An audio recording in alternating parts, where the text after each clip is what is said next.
Nerd Central. Today we'll be looking at Scratch's blocks and all their functions and what they do.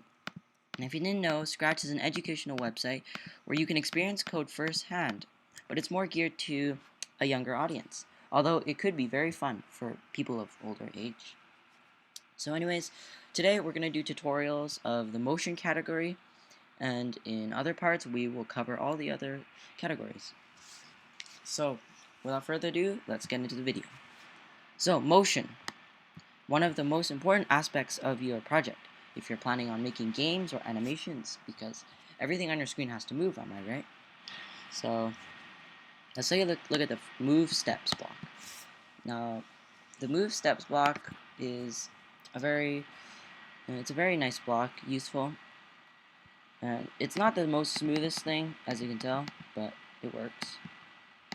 So what it does is it moves the sprite relative to what position it is in. So I put in 50.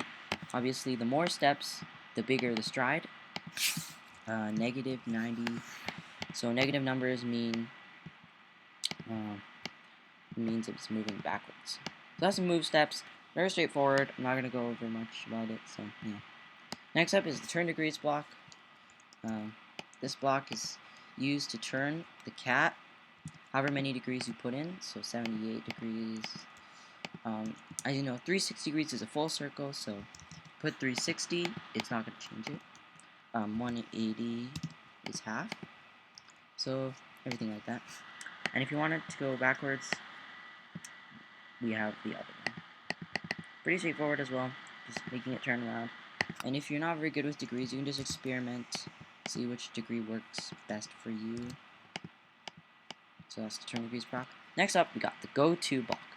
Now this block is used to kind of teleport the sprite into a position, say random position, or like a mouse pointer, or any other sprites you have on the what's that called, sprite cage, or whatever it is here. So go to mouse pointer, it's gonna teleport to your mouse pointer. Random position, yeah. Could be useful for, like, I don't know, click the mouse game where you click it and see which ones, how fast you can click it. But that is the go to random position block, or go to sprite block. Now, we got another go to block here. This is the go to XY block. And if you didn't know, Scratch uses a coordinate grid to map out its positions. So if I drag the sprite here, can you pay attention to these X values and the Y values? So you can see they're changing every time I move them. The Y value gets smaller every time it goes down, and it gets bigger as it goes up. The X-axis, it moves to the left as it gets negative, and as it gets positive, it moves to the right. So that's the coordinate grid. So it's usually divided into 4 sectors. This sector right here is always going to be a positive and a positive, because it's a positive X value and a positive Y value. This sector right here is always going to be a negative X value and a positive Y value.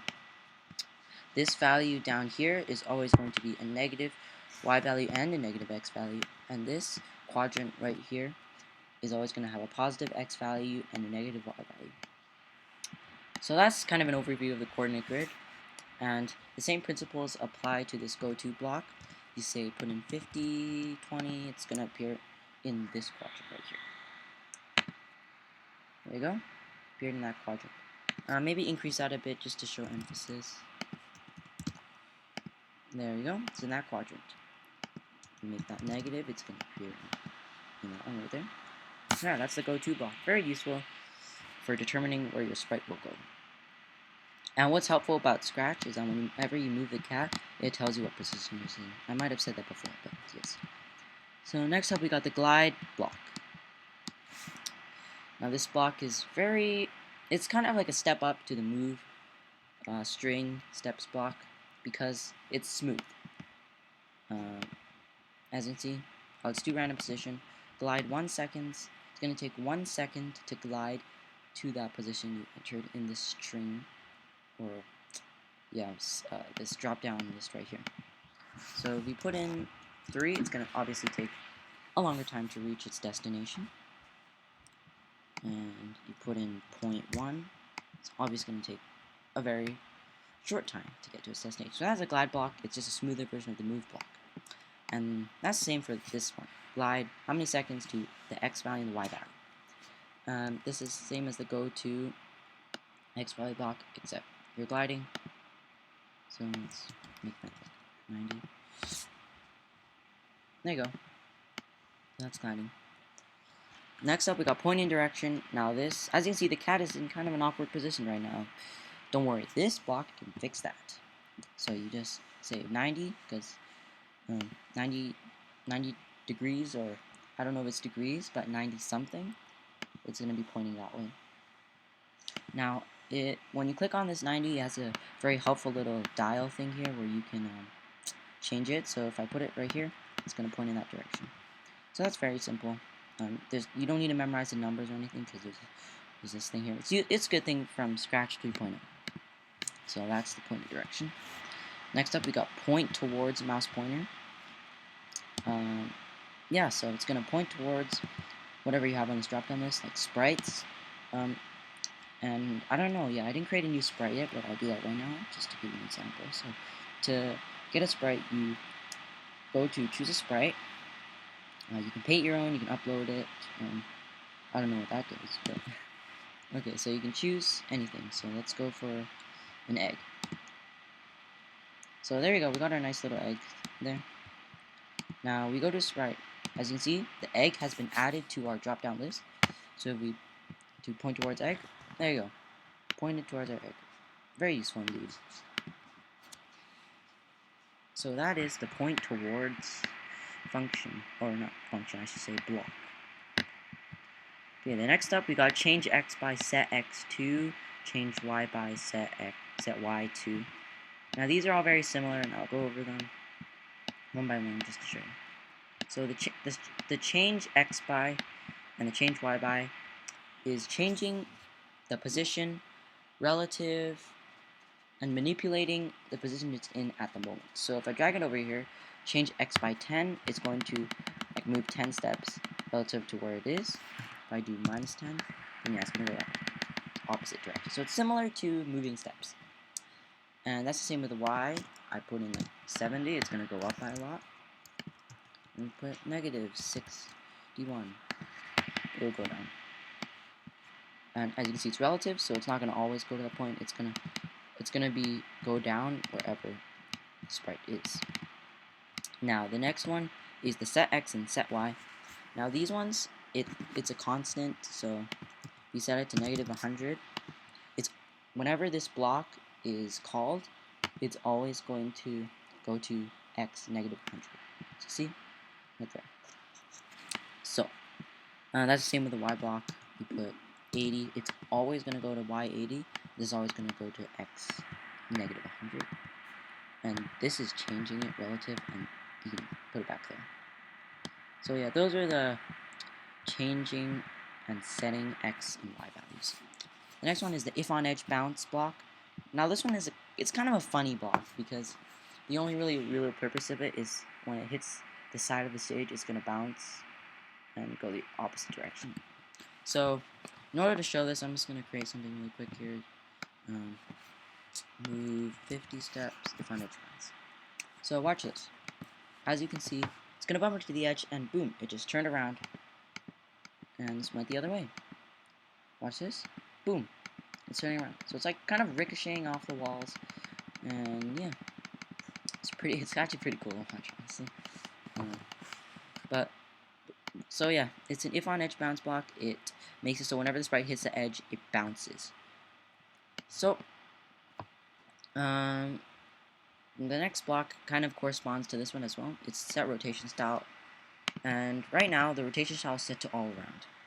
So as you can see, the sprite is in all different positions, all around the place. I don't know, like 270 degrees, 70 degrees, it's all around the place. And if you set the rotation style to left, right, it's going to have a fixed state position of left or right. See that? is never going to go upside down, so it's very good for making your project not look wacky. So that's nice. And if you set it to don't rotate, it's always going to be fixed to 1 point, I'm pretty sure.